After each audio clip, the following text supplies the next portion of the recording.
Now, my question is,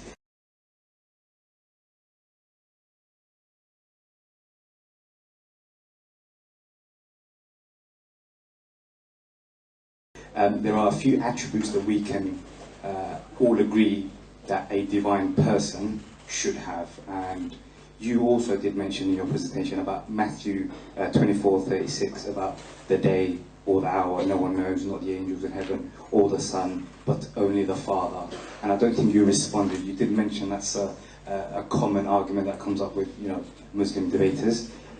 I still feel that it's quite a strong refuting the Trinity, and I do feel that it's it warrants an explanation.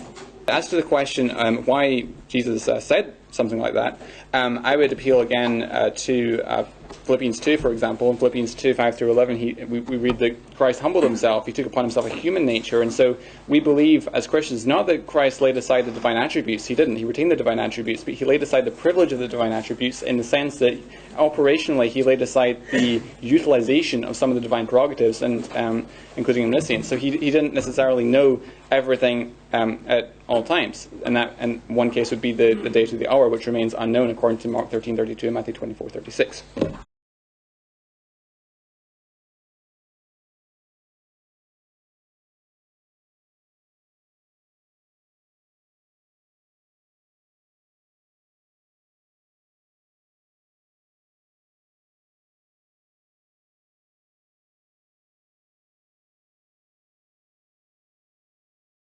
Jesus is talking as the Son, and he says, of that hour no man knows, not the Father, not the Son, nor the angels, or anybody else. There are certain things of Jesus' divine attributes that were veiled in the incarnation. For example, his glory was not seen. He didn't glow when he walked down the streets of Jerusalem.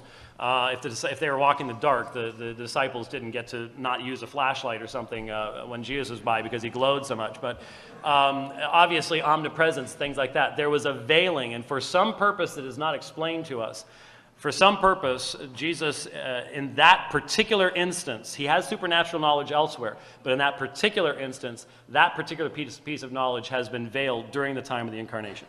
So if someone looks at the scriptures and says that Jesus said the Son did not have that knowledge of the second coming, would you assert that they're not a Christian because they think Jesus was speaking literally, and that to be God, you don't have to have all knowledge?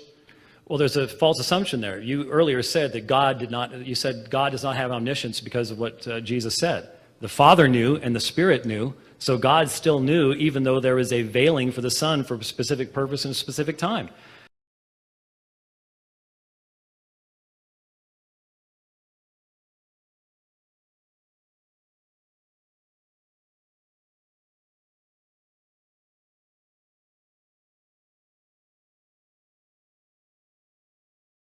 The Father knew and the Spirit knew. The Father knew and the Spirit knew. And the Spirit knew. Jesus is talking as the Son, and he says, of that hour no man knows, not the Father, not the Son, nor the angels, or anybody else, or anybody else. There are certain texts that clearly refute that Jesus is God. In Mark chapter 13, Jesus denies that he and the Holy Ghost know the hour, as he says only the Father knows. So since God the Son and the Holy Ghost are ignorant of the hour, they can't be God who's all-knowing. And for Christians to prove the Trinity, they have to find a text which shows that there are three co-equal and co-eternal persons from all eternity.